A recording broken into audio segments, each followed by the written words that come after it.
Hello बच्चों, कैसे हो? मस्त? आप मस्त तो मैं भी मस्त।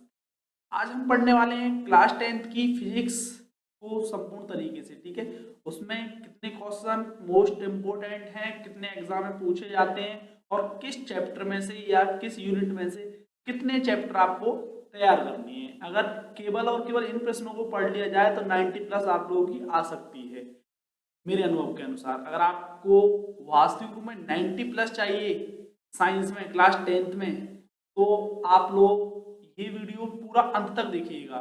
ठीक है, और देखिएगा नीट जैसे एग्जाम में इंसान 720 में से 720 लेकर आ रहा है, इसमें तो कोई नेगेटिव मार्किंग भी नहीं है आपकी ना कुछ है, और उसके बावजूद भी तुमको डरने की क्या जरूरत है। जब नेगेटिव मार्किंग नहीं है, बस करके ही तो आना है यार।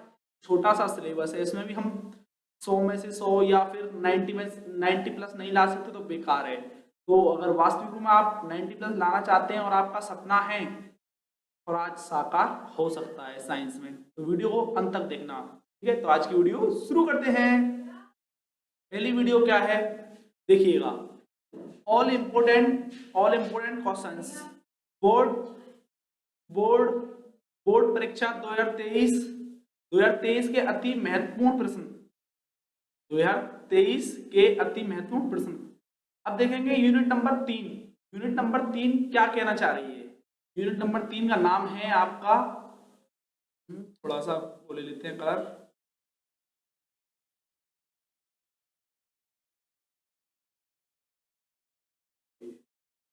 यूनिट नंबर 3 का नाम है हमारा ये प्राकृतिक घटनाएं। ठीक, जो कि बात करें अगर हम, तो ये यूनिट नंबर 3 जो है 12 मार्क्स में आएगी। कितने मार्क्स में आएगी? 12 मार्क्स में आपकी। कितने मार्क्स में? 12 मार्क्स में। अब हम बात करते हैं,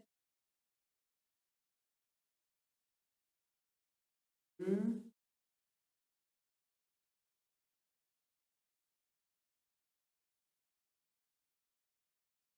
थोड़ा सा आगे चलते हैं इसमें।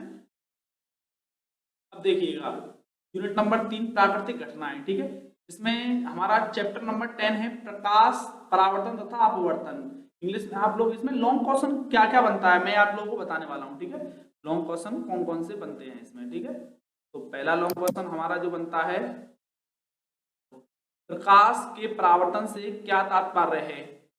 प्रकाश के परावर्तन के नियम को चित्र की सहायता से समझाइए। 100% ये करके जाना है आप लोगों को, जरूर करके जाना है। ठीक है, अगर वास्तविक रूप में एग्जाम में अच्छे मार्क्स लेकर आने हैं, 100% लिखना है, इसका मतलब ये है ये आना है एग्जाम में। ठीक है, अब सेकंड वाला देखिएगा। सेकंड वाला क्या कहना चाह रहा है क्वेश्चन जो है आपका, एक उत्तल लेंस एक उत्तल लेंस के सामने एक वस्तु। पहला पॉइंट है प्रकाशिक केंद्र तथा फोकस के मध्य बनेगी। दूसरा पॉइंट है 2f पर।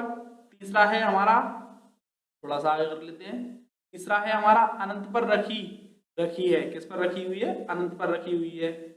अनंत पर रखी हुई है। तो इन स्थितियों में किरण आरेख खींचकर प्रतिबिंब का बनना दर्शाइए। ये भी आप लोगों को 100% करके जाना है। कभी कभी ये जो यही क्वेश्चन इस तरीके से ही पूछ लेता है, ये वाला, उत्तल लेंस के द्वारा आवर्धित प्रतिबिंब बनाने बना सॉरी बनने की क्रिया को किरण आरेख में दर्शाइए। ठीक है, ये भी 2022 में इस नाम से भी पूछा गया है, बोले तो इस तरीके से ये क्वेश्चन पूछा गया है। ठीक है, ये आप लोगों को करना है। ठीक है, लॉन्ग क्वेश्चन की बात हो चुकी है हमारी। दो ही क्वेश्चन है जो कि काफी महत्वपूर्ण है। ठीक है, और मैं आप लोगों के लिए सजेशन देना चाहता हूँ, और वास्तविक आप 90 प्लस लाना चाहते हैं तो स्थितियों को जरूर क्लियर करके जाइएगा इसमें। ठीक है, स्थिति पे एक क्वेश्चन जरूर आता है। ठीक, नेक्स्ट देखिएगा आपका। अब आपका शॉर्ट में अगर हम बात करें तो शॉर्ट में कौन कौन से क्वेश्चन आप लोगों को करने हैं। ठीक, थोड़ा सा ब्रश वगैरह ले लेते हैं।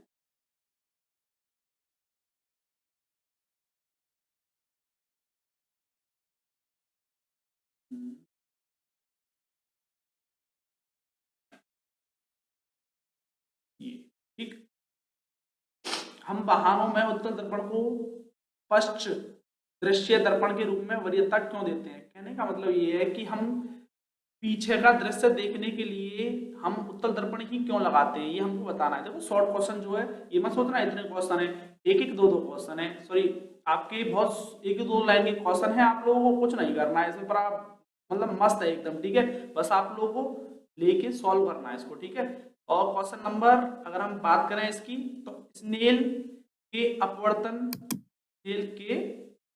अपवर्तन का नियम लिखिए, ठीक है। ये भी आप लोगों को 100% करना है, ठीक है। अब हम बात करते हैं ये वाला, ठीक है, पांचवा वाला। पांचवा क्या है? अवतल अवतल दर्पण अवतल दर्पण तथा उत्तल दर्पण के उपयोग को संक्षिप्त में लिखिए, ठीक है। ये वाला आप लोगों को करना है, ठीक है। थोड़ा सा ये मुझसे चल नहीं पा रहा है, तो मैं इसे हटा देता हूँ, ठीक। मैं वैसे ही समझाता हूँ आपको। अब क्वेश्चन नंबर 6 की ओर गमन करते हैं अपन, ठीक है।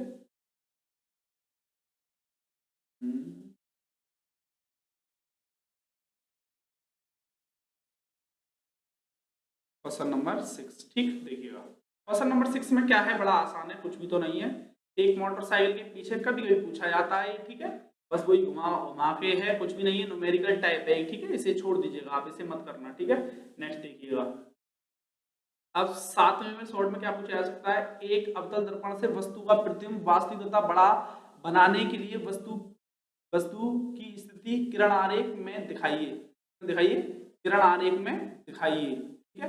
तथा प्रतिबिंब की प्रकृति तथा उसका आकार बताइए, ठीक है। अगर आप इसे भी कर लेते हैं तो बहुत अच्छी बात है। 22 और 20 में ये भी आया हुआ है, ठीक है। अब देखो, उत्तल दर्पण के ध्रुव तथा उसके फोकस के बीच वस्तु के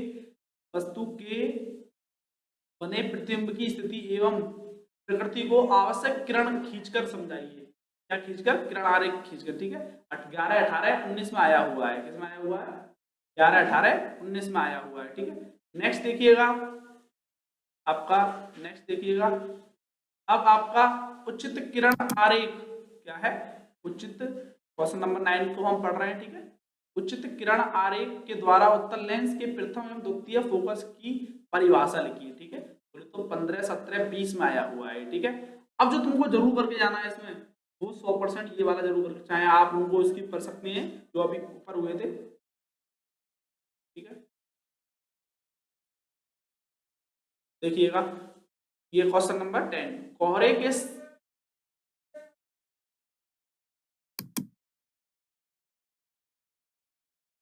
देखिएगा, ये वाला क्वेश्चन नंबर 10 आपका है, कोहरे के समय वाहनों में सोडियम प्रकाश क्यों वांछित है, ठीक है।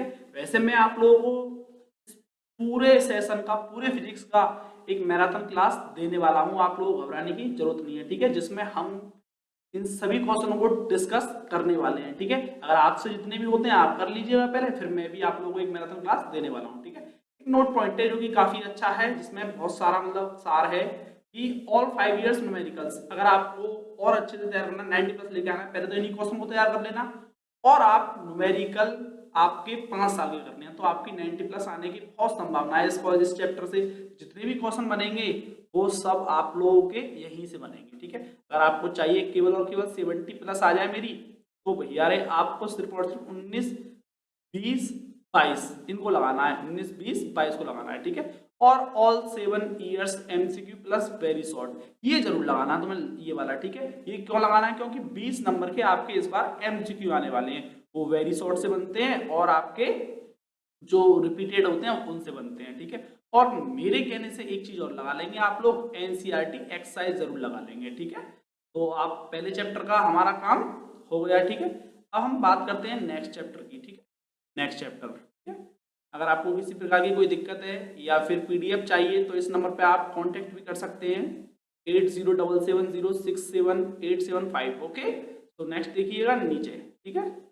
आप लोगों को ये नहीं लगना चाहिए कि एक चैप्टर में से इतने क्वेश्चन बता दिए, जिन पे 100% लिख रहा है उनको तैयार कर लीजिएगा सिर्फ और सिर्फ आप, ठीक है। वो 100% आप लोगों के एग्जाम में आने ही आने हैं, ठीक है। आपको ये नहीं लगना चाहिए कि मतलब इतने क्वेश्चन, वो 90+ लाने के लिए भाई, क्योंकि लिमिटेड सिलेबस है, तो लिमिटेड सिलेबस हमको पढ़ना पड़ेगा, ये बात तय है, तभी हमारा कुछ आएगा। ऐसे नहीं है 2 क्वेश्चन दे दिए पूरी बुक में से निकाल के और आपका आ जाएगा, ऐसा कभी नहीं होगा, ठीक है। और ना ही हुआ है कभी ऐसा, ठीक है। 2 क्वेश्चन पढ़कर ना ही किसी की 90+ आई है और ना कभी जीवन में आएगी। तो आप लोगों को ये आपका लक्ष्य याद होना चाहिए। अगर 70+ लाना चाहते हैं आप, तो 19, 20, 22 तैयार कर लीजिएगा, आप लोगों का 70+ भी आ जाएगा, ठीक है। नेक्स्ट चैप्टर है मानव नेत्र तथा रंग बिरंगा संसार, ठीक। नेक्स्ट देखिएगा, इसमें क्वेश्चन, ये 3 क्वेश्चन शुरू के इतने इंपॉर्टेंट है, इतने इंपॉर्टेंट है, इन 3 क्वेश्चनों में से एक क्वेश्चन हर बार गिरता है, हर बार। बोले तो ये रखे रखाई है, तुम लोगों के एग्जाम में अभी से तैयार कर लो भैया, अभी सुन लो, या जब का आपका पेपर है उस दिन सुन लेना मुझसे। ये तीनों क्वेश्चनों में से एक क्वेश्चन लॉन्ग में आना ही आना है, 7 नंबर में जरूर आना है। और ठीक है, तो मैं पहले क्वेश्चन को पढ़ता हूँ। दूरदृष्टि दोष किसे कहते हैं, ठीक है, ये शॉर्ट में भी बन जाता है यहाँ से, दूरदृष्टि दोष किसे कहते हैं, ठीक है। और इसी में पूछा जाता है लॉन्ग क्वेश्चन मिला के, इस दोष का निवारण किस प्रकार, इस दोष का निवारण किस प्रकार किया जाता है, ठीक, किस प्रकार किया जाता है, किरण आरेख द्वारा समझाइए, ठीक है। नेक्स्ट है प्लूसिबिलिटी क्वेश्चन है, सिर्फ निकट दृष्टि दोष के लिए पूछा गया है, ठीक। तो क्वेश्चन नंबर 2 और क्वेश्चन नंबर 1 आप लोगों को समझ में आ गया होगा। अब देखिएगा नेक्स्ट चलते हैं, ठीक है, नेक्स्ट चलते हैं। अब नेक्स्ट क्या है इसमें, क्वेश्चन नंबर 3, प्रिज्म द्वारा प्रिज्म द्वारा प्रिज्म द्वारा श्वेत प्रकाश के वर्ण विक्षेपण का वर्णन कीजिए, इसका नामांकित चित्र बनाइए, ठीक है। 11, 16, 17, 19, 20, 22 आप लोग देख पा रहे होंगे इसकी इंपोर्टेंस क्या है, ठीक है। अब देखिएगा नेक्स्ट, अगर आपके पास समय है तो इस 4th क्वेश्चन को और कर लीजिएगा, क्योंकि 2022 में ये भी पूछा गया है। सिर्फ और सिर्फ इसमें प्रिज्म की डेफिनेशन देनी है आपको, और प्रिज्म का डायग्राम बनाना है, और डायग्राम को जहां तो निर्गत कोण, ये विचलन कोण, ये बताना है उसमें, ठीक है। अगर आपके पास समय है तो इसे, अगर आपने नहीं पढ़ा ये तो मत पढ़ना, नया नहीं पढ़ना है आपको, जो ओल्ड है वही पढ़ लेना है, ठीक है। वैसे कुछ भी नहीं है इसमें, ठीक है, नो प्रॉब्लम। अब देखिएगा, क्योंकि 90 प्लस लाना हो तभी पढ़ना इसको, अगर 70 प्लस का गोल है आपका तो बस इन तीनों क्वेश्चनों को तैयार कर लीजिएगा, ठीक है। नेक्स्ट देखिएगा, अब इसमें शॉर्ट क्वेश्चन कौन कौन से बनते हैं भाई, देखो क्वेश्चन नंबर 5, नेत्र की समंजन क्षमता से क्या तात्पर्य है, ठीक है, ये आप लोगों को कर लेना है। श्वास तार के लिए दूरबिंदु कहाँ स्थित होता है, ये भी आप लोगों को कर लेना है, क्वेश्चन नंबर 6। कभी कभी पूछा जाता है समटाइम्स वर्णांतर से क्या तात्पर्य है। याद रहे ये जो नोट्स हैं 90 प्लस के लिए हैं, और जिनको 70 प्लस चाहिए वो सिर्फ और सिर्फ जिन पे 100% लिख रहा है, और या फिर मैं उनको बोल रहा हूँ उनको ही करना है तैयार, ठीक है, उनको ही तैयार करना है, ठीक है। अब देखिएगा नेक्स्ट, ये वाला, तारे क्यों टिमटिमाते हैं, ठीक है, ये क्वेश्चन नंबर 8, ये बहुत इंपॉर्टेंट है, 19-20 हो सकता है पूछा जाए इस बार, ठीक है। नेक्स्ट है क्वेश्चन नंबर 9 आपका, व्याख्या कीजिए कि ग्रह क्यों नहीं टिमटिमाते हैं, ठीक है। देखो क्वेश्चन नंबर 7 से क्वेश्चन नंबर 12 या फिर 13 तक आपका मोस्ट इंपोर्टेंट है, क्वेश्चन नंबर 8 से 13 तक, इनमें से एक क्वेश्चन आपका एग्जाम में जरूर गिरेगा, मैं बता रहा हूँ आप लोगों को, दोबारा सुन लीजिएगा। क्वेश्चन नंबर 8 से क्वेश्चन नंबर 13 में से एक क्वेश्चन आपका एग्जाम में गिरेगा, मतलब गिरेगा। और मोस्ट एक्सेप्टेड कौन कौन से हैं सुन लीजिएगा। हमें आकाश में इंद्रधनुष केवल केवल वर्षा के पश्चात ही क्यों दिखाई देता है, ठीक। अब देखिएगा नेक्स्ट, आकाश का रंग नीला क्यों दिखाई देता है, सूर्योदय के समय सूर्य लाल क्यों प्रतीत या दिखाई देता है, ठीक है, क्वेश्चन नंबर 12। क्वेश्चन नंबर 11 ये है, और क्वेश्चन नंबर 12 ये है, ठीक है। क्वेश्चन नंबर 13 की बात करते हैं अगर हम, ठीक है, किसी अंतरिक्ष यात्री, क्वेश्चन नंबर 13, किसी अंतरिक्ष यात्री को आकाश नीले की अपेक्षा काला क्यों प्रतीत होता है, ठीक है। याद रहे आपको कि जो जैसे कि आकाश में अगर कोई अंतरिक्ष यात्री है, ठीक है, तो उसको, हमको तो नीला दिखाई देता है लेकिन उसको काला दिखाई देता है, क्यों, ये हमको बताना है, 2020 में पूछा गया है। अब बात करते हैं क्वेश्चन नंबर 14 की, मनुष्य की आंख के लिए निकट बिंदु तथा दूर बिंदु का शेष, या फिर ये कह सकते हैं का तात्पर्य, ठीक है, या फिर क्या तात्पर्य है, श्वास ताक के लिए इनकी स्थिति बताइए, ठीक है, ये आप लोग लिख सकते हैं, ठीक है, कोई दिक्कत नहीं है। क्वेश्चन नंबर 8 से 13 तक तो छोड़ना ही नहीं है, आप स्किप करना चाहें तो इसे, ये यहाँ से वैसे क्वेश्चन नंबर 14 से एमसीक्यू बनेगा आपका, ठीक है, क्या बनेगा, एमसीक्यू, ठीक है। और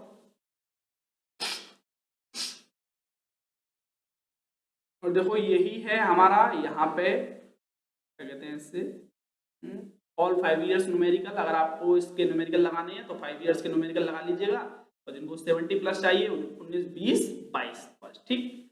all 7 years MCQ very short, क्योंकि ये आप लोगों का वो जो कहते हैं ना, इस बार 20 नंबर का एमसीक्यू आ रहा है, तो वो उसके लिए बहुत सहायता करेगा ये, ठीक है आपका। अब देखिए यूनिट नंबर 4 पढ़ते हैं, ठीक है। यूनिट नंबर 4 जो है आपका करीब 13 नंबर का है, कितने का है, 13 नंबर का, ठीक है। इसमें से जो आने वाला है ना वो 13 नंबर का है, ठीक है। यूनिट नंबर 4 नहीं है अकेली, इससे आगे के जो चैप्टर है वो भी और ये भी, ठीक है। अब देखिएगा लॉन्ग क्वेश्चन की बात करें इसमें से, तो पहला लॉन्ग क्वेश्चन बनता है ओम का नियम क्या है। इसके सत्यापन के लिए आवश्यक परिपथ आरेख बनाते हुए धारा व विभव के बीच आरेख बनाइए। 100% तैयार करना है सर, ये जरूर तैयार करना है, हर साल पूछा जाता है, ठीक है। और आप इसे भी तैयार कर सकते हैं, ठीक है। प्रतिरोधों के संयोजन के लिए श्रेणी क्रम व समांतर क्रम का सूत्र स्थापित कीजिए एवं इसके निष्कर्ष भी लिखिए, ठीक है। ये आप लोगों को जरूर तैयार करके जाना है, ठीक है। जरूर मतलब जरूर, ठीक है। अब देखिएगा शॉर्ट क्वेश्चन क्या बनते हैं इसमें से, ठीक है। अगर हम शॉर्ट क्वेश्चन की बात करें तो क्वेश्चन वैद्युत विभव तथा वैद्युत विभवांतर की परिभाषा तथा इनके मात्रक भी लिखिए, ठीक है। ये क्वेश्चन बना था पिछले साल, और एक दो वैद्युत धारा, ठीक है। इस तरीके से क्वेश्चन बन जाते हैं वैद्युत धारा, ठीक है। और वही सेम प्रोसेस है, all 5 years numerical, all 7 years MCQ plus very short और एनसीईआरटी एक्सरसाइज। ये आप लोगों को तब करना है, ये वाला आप लोगों को ये तीनों पॉइंट तब करने जब आपका गोल 90 प्लस का है, ठीक है। अगर आपका 70 प्लस का है तो 19, 20, 22, ठीक, कोई दिक्कत नहीं है, ठीक है। अब देखिएगा नेक्स्ट चैप्टर नंबर 13 की बात करते हैं, ठीक है। चैप्टर नंबर 13 की, ठीक है। ये बड़ी इंपॉर्टेंट है, ठीक है। ये यूनिट बड़ी इंपॉर्टेंट है, ठीक है। एक तो वो निकट दृष्टि दोष, दूर दृष्टि दोष और बड़े विक्षेपण वाला, ये 3 क्वेश्चन लॉन्ग, और इसमें से 3 क्वेश्चन लॉन्ग दे रहा हूँ, 3-4 क्वेश्चन लॉन्ग दे रहा हूँ तुम लोगों को, क्योंकि जरूर करने हैं, ठीक है। चैप्टर नंबर 13 का नाम है आप लोगों का विद्युत धारा के चुंबकीय प्रभाव, ठीक। तो क्वेश्चन नंबर पहला है हमारा, देखिएगा यहाँ पे, चुंबकीय क्षेत्र में, इसमें चुंबकीय क्षेत्र में किसी धारावाही चालक पर बल किन कारकों पर निर्भर करता है। चालक पर कार्य करने वाले बल की दिशा का नियम लिखिए, ठीक है। दिशा क्या लिखना है हमको, नियम लिखना है। ये तुम लोगों को तब करना है जब आपका मोटिव है 90 प्लस लाना ही लाना है, चाहे कुछ भी हो जाए। क्वेश्चन नंबर 2 भैया 70 प्लस के लिए भी बड़ा इंपॉर्टेंट है। Question number 2, question number 3, question number 4, that's very important, ठीक है। अगर ये नहीं किया आपने फिजिक्स में, अगर 10th में है तो कुछ भी नहीं किया है। 6 क्वेश्चन तो तुमको मैं रखे रखाए दे रहा हूँ बिल्कुल, ठीक है। पहले 3 दिए थे और ये 3 चाहिए, ठीक है। ये रखे रखाए हैं, बिल्कुल आने ही आने, इनमें से किसी भी सेट को उठा लेना। अगर आप यूपी बोर्ड से हैं तो जरूर आना ही आना है इनमें से क्वेश्चन, ठीक है। तो ये आपको स्किप नहीं करके जाना है। कौन सा वाला, देखो ये क्वेश्चन नंबर 2, ठीक है। क्वेश्चन नंबर 2, विद्युत मोटर का नामांकित आरेख खींचिए, इसका सिद्धांत तथा संरचना कार्यविधि को भी स्पष्ट कीजिए, ठीक है। आप सन दे सकते हैं, किस सन में आया है, आप सन ना देखें, मेरे कहने से तैयार कर लें इनको, ठीक है। ये प्रत्यवर्ती धारा जनित्र का सिद्धांत, जनित्र का सिद्धांत, संरचना, कार्यविधि, ठीक है, का सचित्र वर्णन कीजिए, ठीक है। चित्र के साथ इसका वर्णन हमको करना है, ठीक है। 4-4 पार्ट होते हैं, सिमिलरिटी क्वेश्चन है, ये तीनों ही एक तुमने तैयार कर लिया तो तीनों ही मैक्सिमम तैयार हो जाएंगे तुम्हारे, ठीक है। थोड़ा बहुत डिफरेंस है बस, और कुछ नहीं है इसमें, ठीक है। और देखो क्वेश्चन नंबर 18 है, दिष्ट धारा जनित्र या डायनमो कह सकते हैं हम इसे, ठीक है, का सिद्धांत, डायनमो का सिद्धांत एवं कार्यविधि का सचित्र वर्णन कीजिए, ठीक है। सन देख सकते हैं आप, सन किस किस में आया हुआ है ये, ठीक है।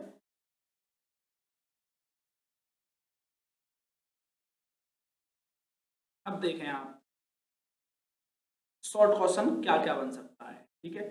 शॉर्ट क्वेश्चन के लिए आप लोगों को क्वेश्चन नंबर 5 है, जो कि चुंबकीय बल रेखाओं से क्या तात्पर्य है, चुंबकीय बल रेखाओं के गुण लिखिए। बहुत अच्छा क्वेश्चन है और मैक्सिमम हर साल पूछा जाता है, तो आप लोग इसे तैयार कर लीजिएगा, ठीक है। और ये तो भाई क्वेश्चन नंबर 6 तो छोड़ना ही नहीं है, तुम लोगों को बिल्कुल नहीं छोड़ना है। क्या है क्वेश्चन नंबर 6, देखिएगा, फ्लेमिंग के बाएं हाथ का नियम या दाएं हाथ का या दाएं हस्त का नियम अथवा चुंबकीय बल की दिशा ज्ञात करने के लिए फ्लेमिंग के बाएं हाथ के नियम का उल्लेख, ठीक है। ये क्वेश्चन नंबर 6 शॉर्ट में इतना इंपॉर्टेंट है, इतना इंपॉर्टेंट है, बस पूछो ही मत कितना इंपॉर्टेंट है, ठीक है। देखिएगा नेक्स्ट और क्वेश्चन बन सकता है क्वेश्चन नंबर 7 जो है, ए विद्युत चुंबकीय प्रेरण से क्या तात्पर्य है, बी में प्रेरित विद्युत भागफल को परिभाषित कीजिए, प्रेरित धारा की दिशा ज्ञात करने का लेंज का नियम, ठीक है। ये आप लोगों को तब करना है जब 90 प्लस का आप लोगों का गोल है, ठीक है। अब देखिएगा एक और क्वेश्चन बनता है इसमें से आपका प्रेरित धारा, ये जरूर करने है तुम लोगों को। प्रेरित धारा की दिशा कैसे ज्ञात की जाती है, तो फ्लेमिंग के दाएं हाथ, थोड़ा माउस इधर नहीं चल पा रहा है, सॉरी फॉर दैट। प्रेरित धारा की दिशा कैसे ज्ञात की जाती है, अथवा फ्लेमिंग के दाएं हाथ का नियम लिखिए। ठीक है, अब देखिए क्वेश्चन नंबर 9। ठीक, विद्युत मोटर एवं डायनो मोटर में कभी कभी अंतर भी पूछ लेता है, तो ये भी इंपॉर्टेंट है। अब देखिएगा next question number 10। Question number 10 को पढ़ेंगे अपन। दिष्ट धारा डीसी डीसी एवं एवं प्रतिवर्ती धारा एसी किसे कहते हैं। ठीक है, और इन दोनों, यहाँ पे हैं हम, इन दोनों धाराओं की तुलना कीजिए। ठीक है, DC direct current, AC alternating current. ठीक है, प्रतिवर्ती और दिष्ट धारा। ठीक है, दोनों में आप लोगों को कंपैरिजन बताना है। ठीक है, जब मैं कराऊंगा ना मैराथन क्लास, एक एक क्वेश्चन को रचवा दूंगा, टेंशन न ले आप लोग, बस उसको मैराथन को देख लेना। ठीक है, करीब 3-4 घंटे की मैराथन होगी हमारी, तो उसको एकदम रचवा दूंगा, तुम लोगों को टेंशन नहीं लेना है। जब तक आपको जितने आते हैं उतने कर लीजिएगा। ठीक है, एक और क्वेश्चन है जो कि काफी रिपीटेड है, ये वाला। ठीक है, पूछा ही जाता है मोस्टली। ठीक है, घरों की वायरिंग में फ्यूज का क्या महत्व है। घरों की जो वायरिंग करते हैं ना, उसमें फ्यूज लगाते हैं, क्यों लगाते हैं, क्या महत्व है उसका, क्या इंपोर्टेंस है उसका, आवश्यक परिपथ बनाकर समझाइए। इसका परिपथ बनाकर हम लोगों को समझाना है, कोई दिक्कत नहीं है। ठीक है, अगर आपका 90 प्लस का गोल है तो ही आप इसे तैयार करें, अन्यथा इसे तैयार करने की जरूरत नहीं है। ठीक है, कोई दिक्कत नहीं है, नो प्रॉब्लम। आगे देखिएगा नेक्स्ट क्वेश्चन। एक क्वेश्चन लॉन्ग क्वेश्चन और ये बनता है इसमें से, चुंबकीय प्रेरण से क्या तात्पर्य है, प्रयोग द्वारा इसे कैसे प्रदर्शित करेंगे, प्रेरित विद्युत धारा की दिशा को निर्धारित करने वाला नियम लिखिए। ठीक है, ये क्वेश्चन वैसे शॉर्ट में हो ही चुका है वैसे तुम्हारा। ठीक है, फिर भी तुम लोगों को, आप लोग लॉन्ग टाइप में से तैयार कर लीजिएगा। ठीक है, कोई दिक्कत नहीं, इसे आप ना भी करें तो भी कोई दिक्कत नहीं है, लेकिन जो मैंने पहले बताया ना ऊपर, उन्हें जरूर करना है। ठीक है, नेक्स्ट देखिए, कुछ मैंने मोटिवेशनल क्वार्टर्स लिखे हैं इसमें, शॉर्ट से। ठीक है, जब आंखों में अरमान लिया, जब आंखों में अरमान लिया, मंजिल को अपना मान लिया, जब आंखों में अरमान लिया, मंजिल को अपना मान लिया, फिर मुश्किल क्या आसान क्या, मुश्किल क्या आसान क्या, बस ठान लिया तो ठान लिया।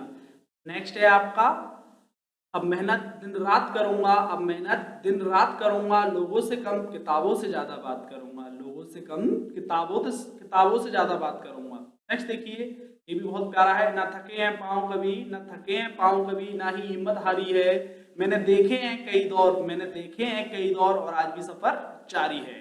ठीक है, जिंदगी में बड़ा आदमी बनने का सपना मैंने देखा है, जिंदगी में बड़ा आदमी बनने का सपना मैंने देखा है, उसे साकार करने के लिए जो कीमत चुकानी पड़ेगी वो भी मैं ही चुकाऊंगा। ठीक है, तो आप लोगों को ये भी पसंद आए होंगे, और वास्तविक रूप में आपको ऐसा करना चाहिए। तो हमारा ये सब आपका खत्म होता है। ठीक है, ये जो क्वेश्चन थे आपको अगर पीडीएफ फॉर्म में चाहिए तो आप इस नंबर पर मुझे कांटेक्ट कर सकते हैं, व्हाट्सएप टेक्स्ट कर सकते हैं 8077067875।